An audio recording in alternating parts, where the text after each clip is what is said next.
So this evening at the Corven Network's Key Speaker event, we've had the honour of having Justin Byworth from World Vision. So Justin, thanks very much for your input in that this evening.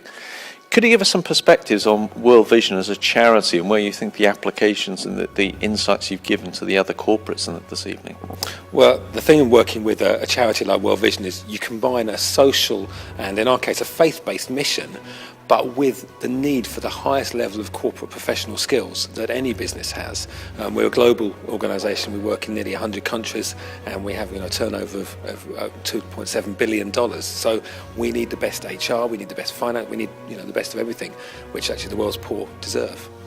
There of how do you deal with corporate governance and sort of dealing with that in those quite remote places, and also health and safety issues as well, which we see with other corporates in the oil sector and that. How do you deal with that as a charity? Yeah, well, working in places that are very remote, very risky, whether in terms of security, whether in terms of the legal frameworks, the places we're working, whether in terms of the institutional lack of government and things, it's a real challenge. And we have places like India where we're very established and can operate extremely effectively, much like here, and then places like Somalia where we have armed guards everywhere we go, and so you have to change your operating model, and you have to change sometimes your policies and procedures and things, but at the same time the mission, the aim is still the same, and we've also got a duty of care for our staff as well, which is not easy to live. So how do you get that balance between us as donors and then the important work you do in the field? Yeah, well, as I said, what we try to do is get the worlds of a poor child, say in your example in Zambia,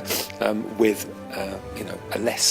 a more kind of comfortable family in somewhere like the UK, and bring those worlds closer together so that there's an understanding both ways. Actually, I find, I sponsor 2 children myself, that they get a window into our world because of the communications they get, and we get a window into theirs.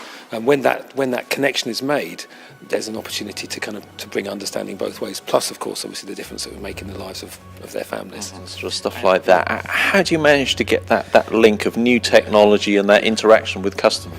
Well, I mean, the aim is to have as natural a relationship as if it's your cousin or goddaughter or whoever down the street. Of course, that requires organisational excellence in exactly the way you described. These days, a lot of that is digital. We're doing you'll be getting videos rather than photographs in future. You'll be getting, digital Christmas cards rather than. So we're moving a lot, obviously, to digital platforms. That saves money as well as being quicker, and as well as actually bringing to life we're putting cameras in the hands of kids in some of the places we're working, so that they can tell their own stories and get that directly here. But that requires a big supply chain of things. And what we have is we have fantastic staff on the ground locally. We have great staff, and they're the power that we have, really. Right, well, thanks very much for your insights tonight. The corporates that have been along this evening, I think, have really got some great insights. Well, can I just say thank you, because I've met some fantastic people here this evening, and I had discussions about mobile technology and the use of that in Africa, discussions about turnover and how to reduce turnover in an organisation like ourselves, discussions about a whole range of things that are very applicable to our work, so I really appreciate the opportunity. Great, thanks so much for your input. Thank you. Thank you.